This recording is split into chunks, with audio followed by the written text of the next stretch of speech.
யார் இந்த நோன்பையும் இறைச்சி உண்ணாமையும் கடைபிடிக்க வேண்டும் என்று சொல்லுகின்ற பொழுது, 14 வயதிற்கு மேற்பட்டு இருக்கக்கூடியவர்கள் அனைவரும் இறைச்சி உண்ணாமல் இருப்பது இந்த திரு அவை சட்டம் எடுத்துரைக்கிறது.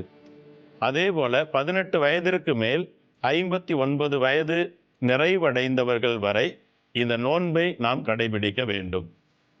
அப்படி இந்த நோன்பையும் இறைச்சி உண்ணாமையும் நாம் நம்முடைய வாழ்விலே கடைபிடிக்க வேண்டும் என்று சொன்னால், எந்தெந்த நாட்களில் இதை நாம் கடைபிடிக்க வேண்டும் என்பதற்கு 2 காரியங்களை திருச்சபை சொல்லுகிறது.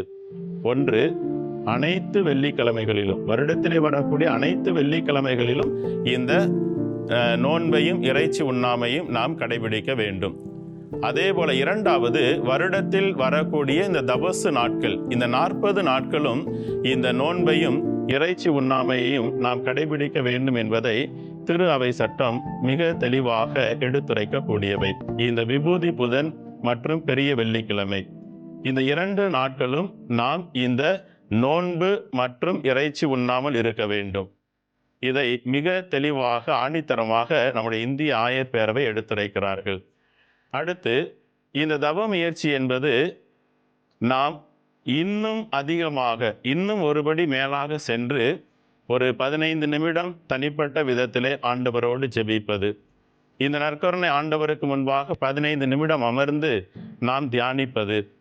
இந்த 15 நிமிடம் ஆண்டவரினுடைய திருப்பாடுகளை நாம் தியானிப்பது, திருப்பலியிலே முழுமையாக பங்கேற்பது, கடைசியாக இந்த சிலுவை பாதையை நாம் ஒவ்வொரு நாளும் தனிப்பட்ட விதத்தில் செய்வது என்று சொல்லி, இது எல்லாவற்றையுமே ஒரு தனிப்பட்ட ஒரு மனிதரினுடைய ஒருத்தல் முயற்சியாக நாம் செய்யலாம் என்பதை பரிந்துரைக்கிறது.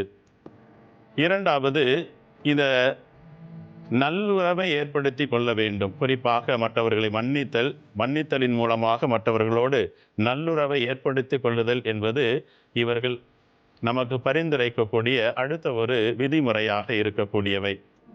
அடுத்து, நம்முடைய ஆயர் மன்றம் சொல்லுகின்ற பொழுது, இறைச்சி உண்ணாமல் இருப்பது என்பது நாம் உண்ணக்கூடிய இந்த ஆடு, மாடு, கோழி போன்ற இந்த உணவுகளை மட்டுமல்ல, மாறாக நம்முடைய இந்திய ஆயர் பேரவை இந்த முட்டையையும் மீனையும் நாம் தவிர்க்கலாம் என்பதை நமக்கு பரிந்துரைக்கிறார்கள். புகைப்பிடிக்காமல் இருத்தல், இந்த போதை மருந்துகளை பயன்படுத்தாமல் இருத்தல் மிக முக்கியமாக நாம் கடைபிடிக்க வேண்டிய இந்த விதிமுறைகள் மிக முக்கியமான ஒன்று.